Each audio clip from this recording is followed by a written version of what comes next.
Hello and welcome to this episode of Hampton Roads Business Live. My name is Rory Graham and I'm your host, and today I have the pleasure of having with me Ian Woods of Woods Financial. Welcome. Hi Rory, how are you doing? Let's just start off with, what does Woods Financial do? Give us an overview. We are an independent financial planning firm. We specialize in retirement planning, but a little bit of a one-stop shop. We do life insurance, managed money, annuities, anything you can really think of that goes into the realm of financial planning. What are people most worried about now when you're talking to them? What's the problem that they're trying to solve? The number one concern we run into with pre and post retirees is running out of money. That's really. What I was going to say. It's always about running out. Am I going to run out of money? Do I have enough money? And that seems to be everybody's number one concern. So that's usually one that we try to address right away when we work with people is how we can show you that there are products available out there that can give you guaranteed lifetime income. Okay. So the possibility of running out of money kind of becomes a moot point. Okay, well, that's good if you can solve that one. So what is some of the financial mistakes you see people making? Because I'm sure people must come to you and they've already made some. Some people, sometimes it's just it's not necessarily a mistake, but they may have gone down the wrong path. But the number one mistake that I find people making is procrastination.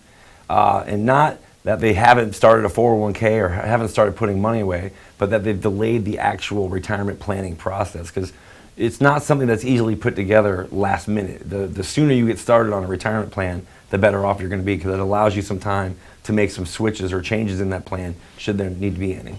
Okay, there's a lot of financial planners, in the Hampton Roads area. What makes you guys stand out, do you think? First and foremost, I guess I would say our experience level. My father's been doing it for 42 years and I've got 10 myself, so between the two, there's over half a century of experience there. Right. But more importantly than that, we're a family business. Aside from me and my father, my mother runs the books and the marketing, and my sister pretty much runs everything else. But we are a family business, and not just a family business, but we're here. We're your neighbors, but we're independent as well. I mentioned that earlier. We're independent, which means we're not beholden to any company. We work for our clients, and we do what's best for them. And I guess to cap that off, we are fiduciaries. And that just means that we always. What that means is that we have to act in our client's best interest. By law and by design, a fiduciary is required to act on the client's behalf.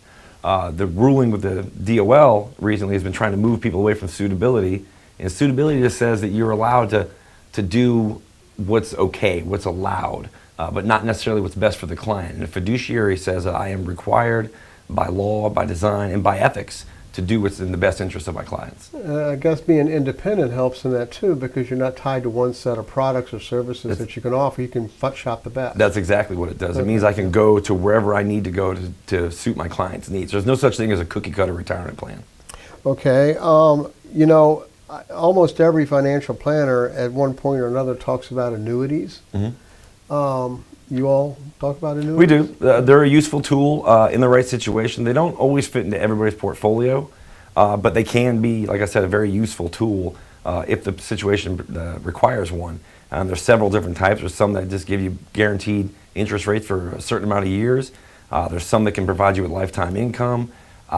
There's some that are tied directly into the market, but not necessarily in the market, so they can provide you with the ability to get market growth but no losses. And again, it's all about. Those are the ones I've heard about. Yeah, those are kind of the new kid on the block, so to speak. It's been 20 years or so since they've been around, but in that world, that's a new kid on the block.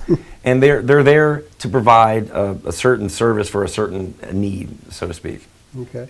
Well, the next question, I'm going to read it because I want to get it exactly right. Can you explain to me what institutionally managed money means? Institutionally managed money is typically means that you can't, or in a nutshell I should say, it means it's not something that you and I would normally have access to. Normally you would need about $500,000 or more to get involved with these types of money managers, but because I have aligned myself with an actual institutional money manager, I have access to these funds and can bring my clients to these types of money managers that would normally require you to have more money than I have sitting around just to jump into a fund. Typically, you're not going to get this from a retail broker like the Ed Jones of the world or the retail world. You're not going to get access to this kind of management. And if you did have access to this kind of management, it usually costs a lot more. We get to kind of throw our weight around in regards to that. Okay. All right. And another thing that you hear a lot about beside annuities is Social Security. And people wondering, should they take it, should they not take it? It locks them into a lower rate. You know, what's I know you deal with Social Security issues too. What is your thoughts on that? Social Security, we view it as a cornerstone for most retirement plans because it's a form of lifetime contractual income. Whether you take it at age 62 or wait all the way to age 70, my default answer for when you should take Social Security is when it's best for you, when it fits your retirement. If you feel like Social Security is not going to be around, if you feel like the system could possibly be failing, and you want to get your money while the getting's good, then take it at age 62. I personally don't believe that. I don't believe that system's going to run that way. They're making fixes to it now to kind of keep it viable for the impending baby boom generation as they're going out at 10,000 a day for the next 15 years. They are making tweaks to fix it. So Social Security, to me, it's a very vital part of people's retirement. And 30% of the people that are in retirement, it's their only form of retirement income. So the way I view Social Security is as a cornerstone of retirement planning. Okay. Well, is there anything that, I mean, we covered a lot of things, but is there anything I haven't covered that you wanted to mention? I can't think of anything off the top of my head other than that we do the seminars once a month. We do have those that we do. Butcher Son Off the Hook is where we're doing them now. Is that on your website? It should be on the website. Okay. You can go to the website. It's ChesapeakeWoodsFinancial.com or call us at 482-0291, area code 757, obviously. And we can give you an idea when the next one's going to be. We got a couple scheduled for this week that are already full, but we do them every month. Right. Okay, cool. All right. So if you have been considering having your retirement plan reviewed, or you have a need for any of these services, then you may want to give Ian a call. The contact information for Woods Financial is at the bottom of the screen. It's also at the end of this video. And I'm sure that they could answer any questions that you might have. And you can look for the seminars that are scheduled there as well. Thank you very much for coming in. I appreciate it, and I wish you a great deal of success. Thanks, I appreciate it. All right, thanks.